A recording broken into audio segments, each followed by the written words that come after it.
From this humble pot of simmering syrup, That's pretty good. eventually, the crunchy swirls of the nostalgic Christmas sweets will emerge. People basically think it's magic because how you take that liquid and know what you're doing step by step and have it turn into a beautiful candy cane. I would go towards you. It looks like there's a little bit of a lean towards me. A little bit, not bad though.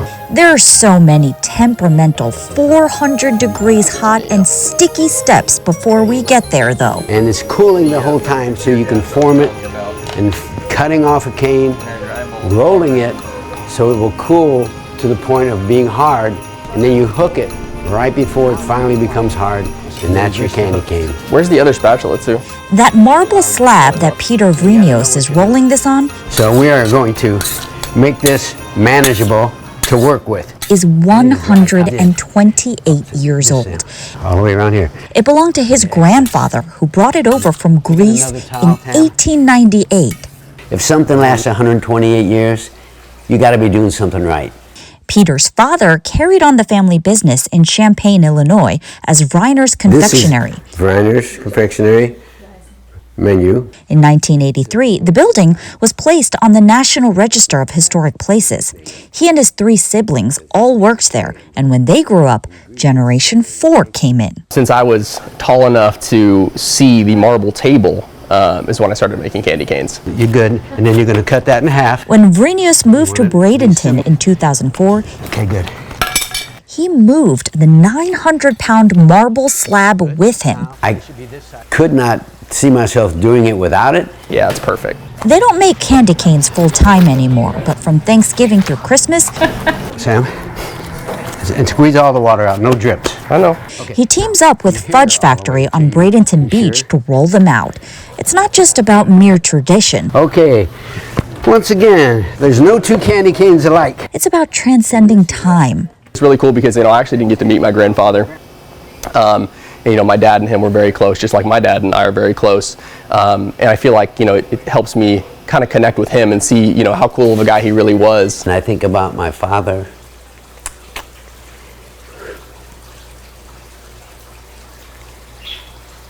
And some of the things that he's taught me. Not bad. I still got it. Good. And that is why, for the Vrienios family, it'll be the same recipe, the same methods, and the same equipment for as long as they are making candy canes. You gotta pace yourself a little bit. Okay, Sam. In Bradenton Beach, Karen Kim, ABC 7, your local station. That's pretty good. Pretty good. It's not bad. We still have time, we might still get by. Fronted by powerhouse vocal Ann Wilson and sister Nancy Wilson, Heart became part of an emblematic sound of the 70s into the 90s. Barracuda. They had to fight to, Be taken seriously. yeah. But That's why they are who they are, though, and I think that they paved the way for so many other female rock bands and artists. Sarasota area musicians formed their Heart tribute band, Brigade, in 2022. They don't look to reinterpret Heart songs. They want to be as close to the original as possible. If they happen to hear us, because someone tags us and sends it to them, we want them to say, yay, they got it right. Sharon Driscoll had always counted Ann Wilson as one of her favorites. She was stunned when Brigade's leader contacted her after finding a vocalist ad she had posted online decades before. My funny Valentine. And it came at a time I really needed it. I needed something like that. Adrienne Summerall lends her vocals as the harmony. To get to where they are now, it took much practice and trust. She's become my best friend. Yeah. We're like 2 peas in a pod. We're both dingbats, and we both. This is very true. We could. Together, we collectively make one brain, usually, and the guys are very patient with us. They blow off quite a bit of steam on stage, but when even that's not enough, they know where to go. Like a bit of a therapy session for me, and maybe vice versa. Yeah, she's like a sister. Again, match made in heaven. Yeah. All of us, We're you know, lucky. the band and her and I.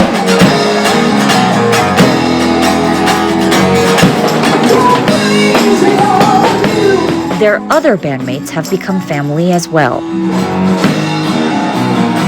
They don't really have problems. No, I'm just kidding. We don't hear that. They don't have problems. Yeah, it's more us, I think, than them, but yeah. They're like a bunch of big brothers. The best part is playing with these guys and singing with these guys and girls and just being part of that. And creating something that's much bigger and better than the individual components. Sometimes alone.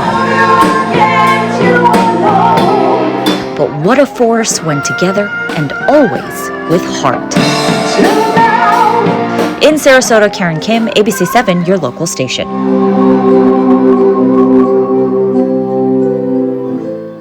Yes, here we go. Kate Flowers is one half of the duo that spearheaded Azara. She dedicated herself to ballet as a young child, Nice. but it was that dangerous and unachievable body standard that almost broke her. Unfortunately, it came to a halt when I was 16 because I ran into some issues with body image, mental health, eating disorders, and that took me away from it for a little while. She took more than a decade off, but in 2023, Azara opened as a nonprofit and safe haven for dancers. Together! After about a 13-year hiatus from dancing, I realized something needs to exist that really focuses on the mental health of the dancers and in a kind of body positive light. And then I realized if it doesn't already exist, maybe I can create it. A lot of companies say we're a family, but we truly feel like a family here. We bounce back off of each other. We all collaborate. Avery Held moved here from Columbus, Ohio to be a part of Azara, while Rebecca Kimsey is a local. It's brand new to the area, and having more arts in Sarasota, I believe, is really true to the nature of the city. We have so many things here, so it feels like having another one just fits right in. Now heading toward the end of their second season, they'll be performing this Friday and Saturday at the Manatee Performing Arts Center. Titled Momentum, Good. two of the pieces will look at bullying and screen addiction. I think you will leave really feeling emotionally impacted by our performance, and that is the takeaway that we hear often. They call it ballet with a message, both for the dancers and the audience. In Sarasota, Karen Kim, ABC 7, your local station. Woo! Is there anybody who wasn't here on Friday? There's much ground to cover inside Claire Sterling's third grade class at Emma E. Booker Elementary School. When you see them like really, truly understanding that they just got something and they're excited about it, yeah.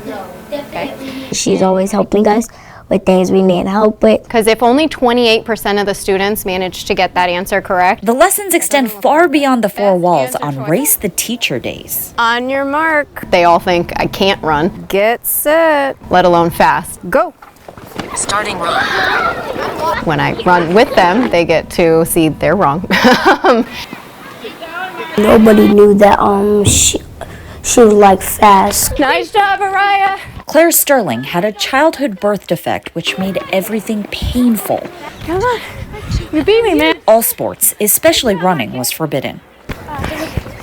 I was in pain all the time, whether I was walking, sleeping, sitting, it didn't matter. Come here.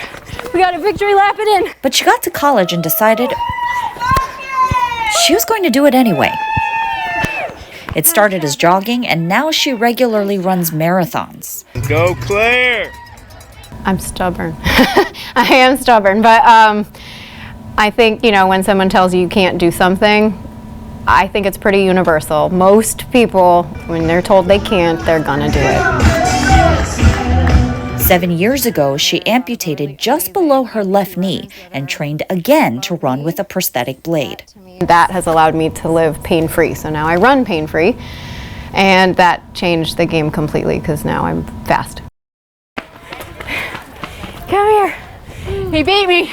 So fast that she placed third in overall women at last year's Education Foundation Ringling Bridge 10K. And I was first place in my age group. She's running again this year and wants her students to know, Run the man. You can prove people wrong. Great run, I got beat. That makes it the best. If you put the work into it. Good job out there, Josiane. Nice work. You're gonna need water and you're gonna want to stop, but you can't stop. You always have to keep trying, never give up. Can you beat Mr. Rocky? I hope that they understand that even if they don't succeed at something the first however many times it takes, that doesn't mean it's a fail. It means they're still trying. You were good out there. You were running. One step at a time, and then do it over and over. This part has a gap. In Sarasota, Karen Kim, ABC 7, your local station. Come on, buddy, don't quit. Let's go. Here we go.